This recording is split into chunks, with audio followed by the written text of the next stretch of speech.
राम राम भक्तों, स्वागत करूँ ताको मारा यूट्यूब चैनल वैष्णव राहुल पर। मु राहुल मैंने सोची अपनी भाषा में भगवत गीता पढ़ूं, व्याख्या करूं ताकि ज्यादा से ज्यादा मन का यह चीज समझ में आवे और आपने इको ज्यादा से ज्यादा लाभ ले सका। आओ चालू करा। आज पहलो अध्याय पहलो श्लोक इमें धृतराष्ट्र उवाच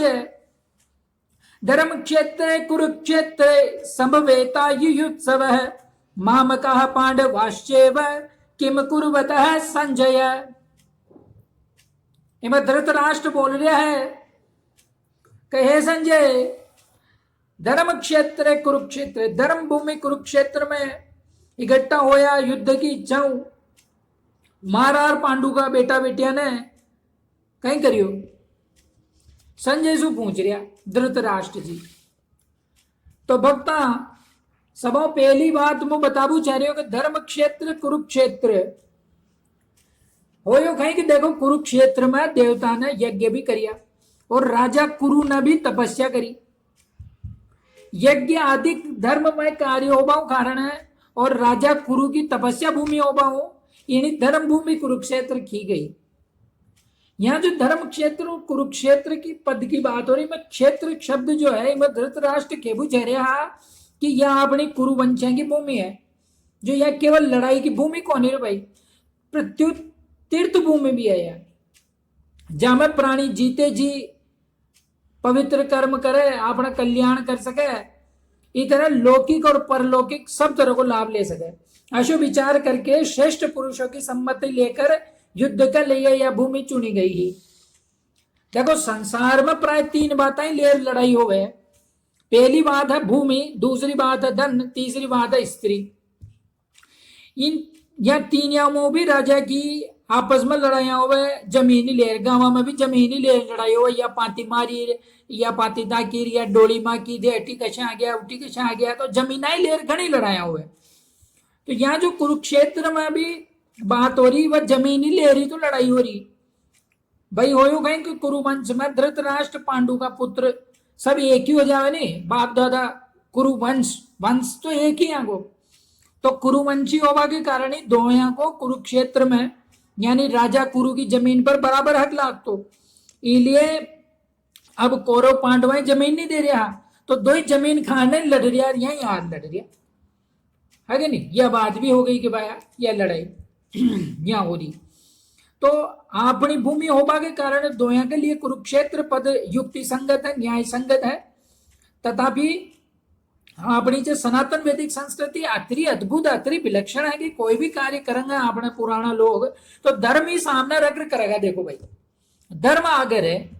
युद्ध जैसो काम भी करनो तो धर्म भूमि तीर्थ भूमि में करो, ताकि युद्ध में मरबा वाला को भी उद्धार हो जाए, कल्याण हो जाए। तो यहाँ कुरुक्षेत्र के साथ धर्म क्षेत्र इले जोड़ेगी होगा, यह कल्याण की बात हो रही, कि धर्म की बात हो रही। अब आजकल की बात अलग होगी, आजकल तो अधर्म ही बढ़ गया, लड़ाई हो रही अधर्म कारण है, अधर्म ही लड़ बुझावे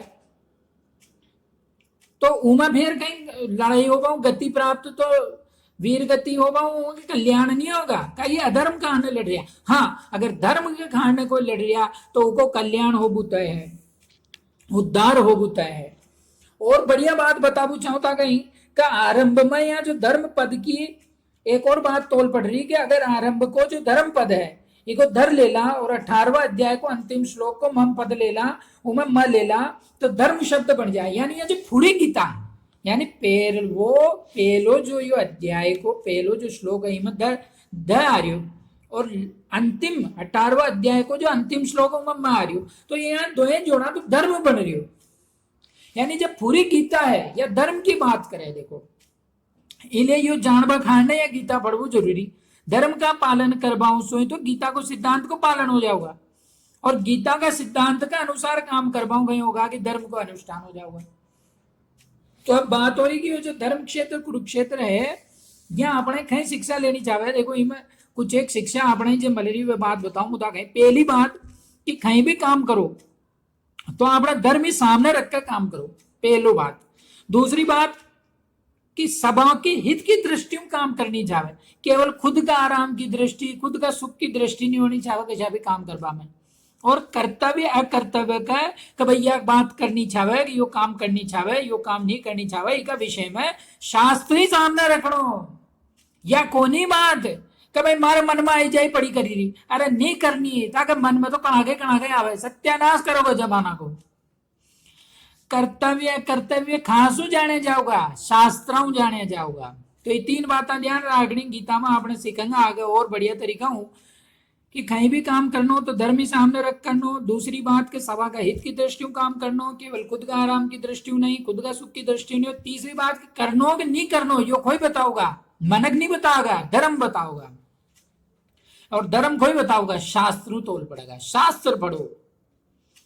यह बात आओगा देख जो गीता का जो आपने 16वां अध्याय में पहुंचेगा होंगे जो 24वां श्लोक में यह बात आओगा वहां आपने यह बात और खुल के करेंगे बढ़िया करेंगे आगे बढ़ रहा है कि समवेता युयुत्सव है राजाओं के द्वारा बार बार संधि को प्रस्ताव कहे क्या बात भी दुर्योधन ने संधि करनो स्वीकार नहीं करियो अत्रो को नहीं भगवान श्री कृष्ण के खेवा है बात भी दुर्योधन ने तो स्पष्ट कह दी कि बिना युद्ध के मुंह सुई की नोक जतरी जमीन भी पांडवा नहीं दूंगा भाया तो कहीं करो फिर मजबूर और पांडवा ने युद्ध स्वीकार करियो ई प्रकार दो जो लड़ रहा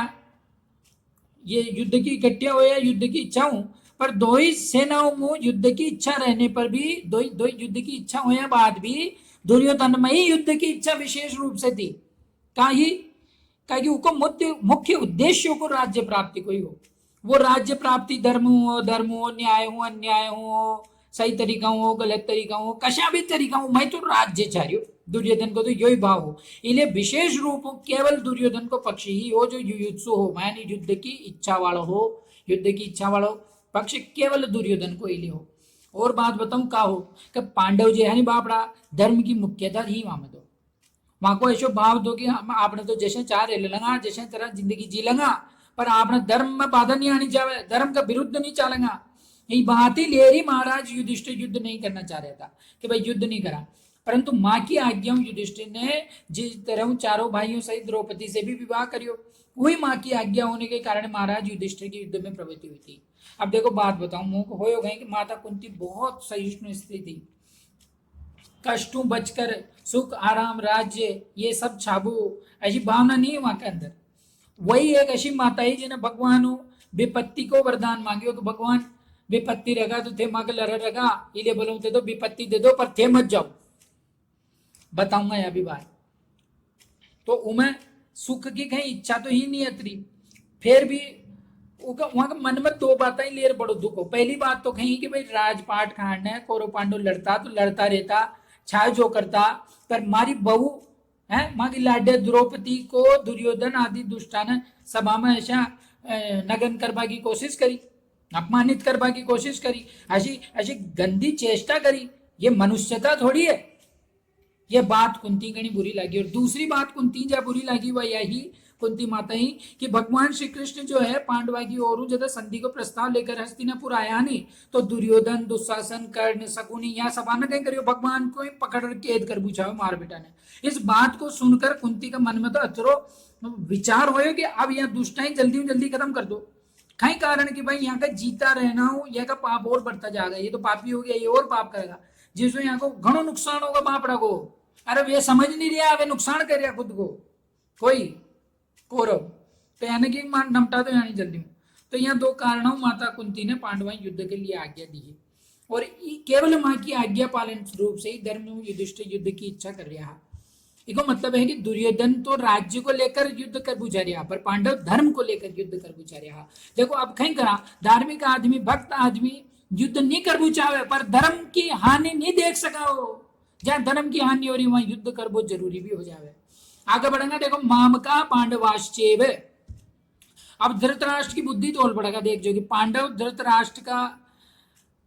भाई का बेटा है तो पांडव तो वहां पिता के समान समझता वहां की आज्ञा को पालन भी करता धृतराष्ट्र ने कहीं अनुचित आज्ञा दी जा नहीं देनी चाहिए जैसा पांडव पर पांडव उचित अनुचित को विचार नहीं कर वो क्या आज्ञा पालन करता तो यहाँ जो माम का पद की बात आ रही कौरव पांडव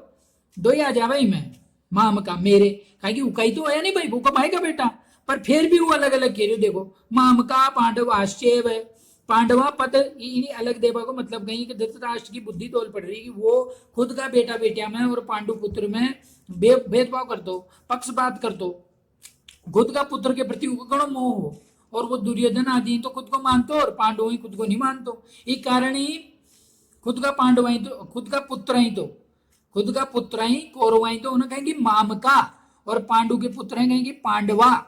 क्योंकि जो भाव भीतर रहे जब बात अंदर रहे वही तो मारे मुंडा बोलेगा, है कि नहीं। तो वो भाव को अंदर ऐसे ही हो, और यो भाव कहलावा द्वेदी भाव। अरे द्वेदी भाव के कारण ही धृतराष्ट्र को पूरा कुल को संहार हो गया, दुख भोगना पड़े उतरो है। बातों आपने ये शिक्षा लेनी चाहेगा अपना घर में, मोहल्ला में, गांव में, देश में, जाति में द्वेदी भाव नहीं होनी चाहे आपनो कि ये अपना है ये दूसरा है, ऐसे भाव बिल्कुल नहीं रखना। कहा कि ये द्वेदी भाव सोई आपस में नहीं प्रेम स्नेह नहीं हो, कले हो, लड़ाई हो। फिर आजकल भी जैसे मांडो हो लुगाया गए कि भैया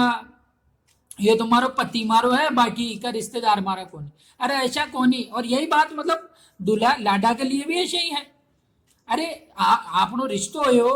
तो आपने ये सब रिश्तेदार अपना दोस्त भी आजकल दोस्ती लेने निभा पा रहे। क्या कि वो सोचा कि भैया ये दोस्ती मारो है बस। अरे ये दोस्त का माँ बाप परिवार ये सब अपना है कि नहीं। जद जार फिर बढ़िया दोस्ती पर खरा उतर पाऊंगा, हर रिश्ता पर खरा उतर पाऊंगा, ज्यादा द्वेदी भाव नहीं होगा आप, है कि नहीं।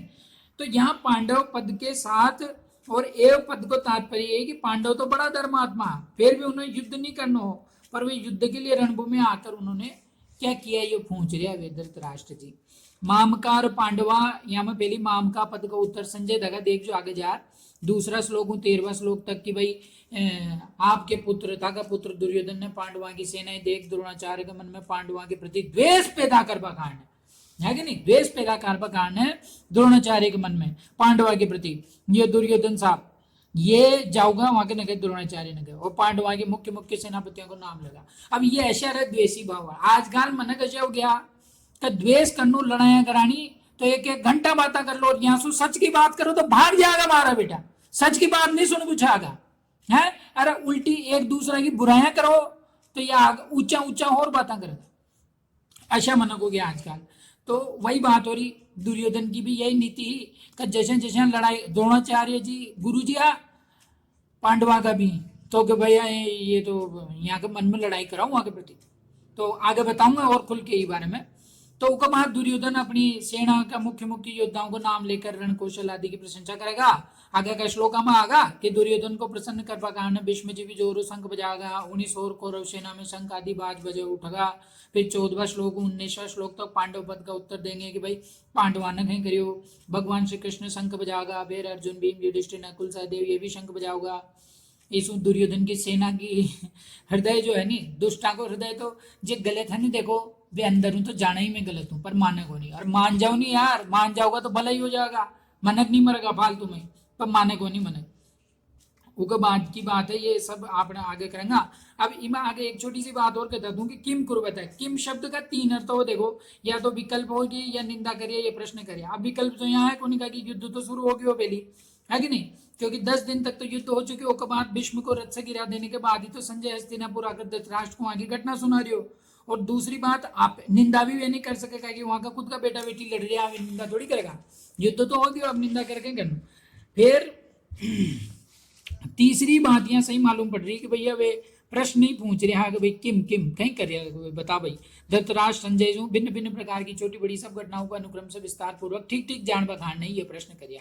अभी मैं देखो मेन बात कहीं आ रही 15वां श्लोक में, पहलो श्लोक जो है भगवत गीता को कि मेन बात जा खट रही कि वे जो धृतराष्ट्र जी है वहां मन में कहीं भाव हो कि मारा पुत्र माम का और पांडु का पुत्र पांडवा, ये मतभेद हुए, राग द्वेष पैदा हुआ। देखो इसु ही लड़ाई हुई, इसु ही हलचल हुई। धृतराष्ट्र के अंदर पैदा हुए राग द्वेष को फल हो कि 100 कारो मर गया और पांडव एक भी नहीं मरियो। देखो धर्म की आरी खरार होगा तो कोई बाल भी मांगो नहीं कर सकेगा। अरे अधर्मी चाहे कतरी बेड़ी सेना हो वहां की, अधर्मी को नाश हो तय है, इसलिए अधर्मी आओ सुन लो सुधर जाओ, सुधरवा को मौको है, सही रास्ता पर आ जाओ, सच का रास्ता पर आ जाओ, धर्म का रास्ता पर आ जाओ। और जो धर्म का रास्ता पर रगा वो तो पहाड़ भी वहां को नहीं होगा, घबरा बाकी कहीं बात ही को नहीं। और एक छोटी सी बात और मैं कहना चाहूँ कि जैसे दही दही पिलोवा आपने तो मैं हलचल पैदा हो मक्खन खड़े। ऐसे ही देखो दो तरह का लोग हो रहे हैं यहाँ। एक तो अर्जुन जाकर मन में हलचल पैदा हुई तो कल्याण के अभिलाष जागृत हो भगवत गीता रूपी मक्खन खड़ी हो। और एक धृतराष्ट्र जैसे लोग जाके मन में हलचल पैदा हो लड़ाइयाँ हुई और अर्जुन के मन में हलचल हो गीता प्रकट हुई। तो ये बातें आपने समझनी चाहे, धर्म की बात करनी चाहे, भगवान की आड़ी रहनी चाहे, सत्य की आड़ी रहनी चाहे। और यो पहलवा श्लोक की बात ही। अब आगे आपने दूसरा श्लोक पर फिर जल्दी मिलेगा। राम राम सा राधे कृष्ण जी।